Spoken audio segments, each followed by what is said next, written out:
মঞ্চে বিস্ফোরক বার্তা পদ্মশ্রী প্রাপ্ত কার্তিক মহারাজের। গতকাল আলিপুরদুয়ার ফালাকাটায় এক ধর্মীয় অনুষ্ঠানের মঞ্চ থেকে তিনি তুলে ধরলেন বাঙালির বহু যুগের বঞ্চনার ইতিহাস এবং হিন্দু বাঙালির বর্তমান পরিস্থিতি নিয়ে তীব্র মন্তব্য। তার বক্তব্যে উঠে এলো একাধিক রাজনৈতিক ইঙ্গিত, যা ঘিরে এখন সরগরম গোটা রাজনৈতিক মহল। মহারাজ বলেন, বাঙালিরা সেই পাঠা যারা যুগের পর যুগ বলি হয়ে এসেছে। 1947 সালের বিভাজনের প্রসঙ্গ টেনে তিনি দাবি করেন, 47-এ আমরা বলি হয়ে গিয়েছিলাম। এরপর তিনি বিভিন্ন রাজনৈতিক দলের শাসনকাল উল্লেখ করে বলেন, আরএসপি, সিপিএম, কংগ্রেস, বর্তমান তৃণমূল কংগ্রেস ও বিজেপির আমলেও বাঙালিরা নানাভাবে ক্ষতিগ্রস্ত হয়েছে। তিনি আরও দাবি করেন, আগের পঞ্চায়েত নির্বাচনে প্রায় 150 মানুষের মৃত্যু হয়েছিল এবং এবারে 69 জন প্রাণ হারিয়েছে।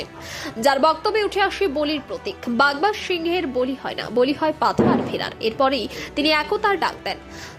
দাতো জীবের সহাবস্থানের উদাহরণ দিয়ে বলেন, যেমন তারা একসঙ্গে থাকে তেমনি সমাজকে ঐক্যবদ্ধ থাকতে হবে। আঙ্গুরের গুচ্ছের উদাহরণ টেনে তিনি বলেন, একটা আঙ্গুর গুচ্ছ থেকে পড়ে গেলে তার দাম কমে যাবে, গুচ্ছ থাকলেই তার মূল্য থাকে। অর্থাৎ সঙ্গবদ্ধ থাকলেই সম্মান ও শক্তি বজায় থাকবে, এমনই বার্তা দেন তিনি।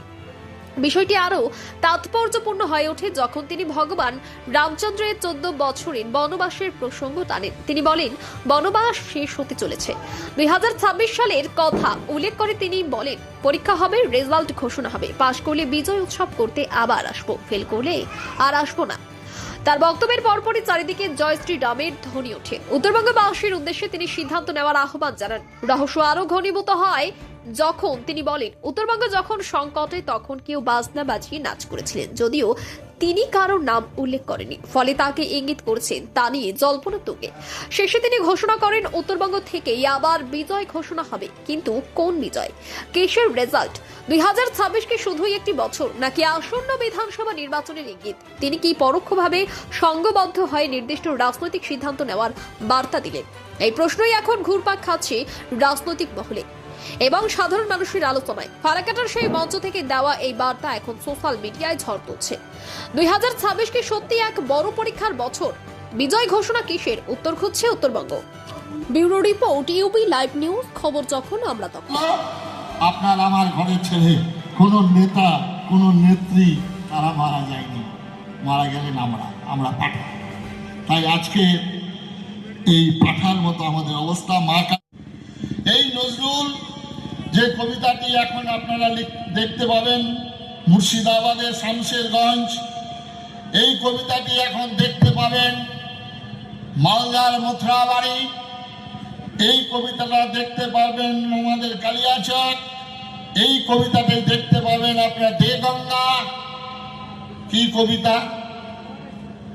একই মিনিটে দুটি জেনেছেন পশু থেকে কি করে মানুষ হয়, মানুষ থেকে কি করে দেবতা হওয়া যায়, তার যা পথ, তার যা ধারা, তার যা চিন্তা, তার যা নিয়ম কানুন, সেটাই হচ্ছে সনাতন ধর্ম।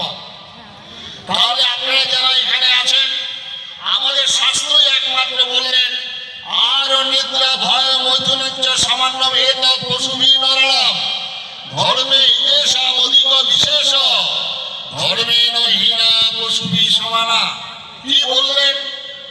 আমরা যারা এখানে সবাই বসে আছি মানুষ, আমাদের পিছনে ছাগল ঘুরছে, আমাদের পাশে গরু ঘোড়া আছে, তারাও খাবার খায়।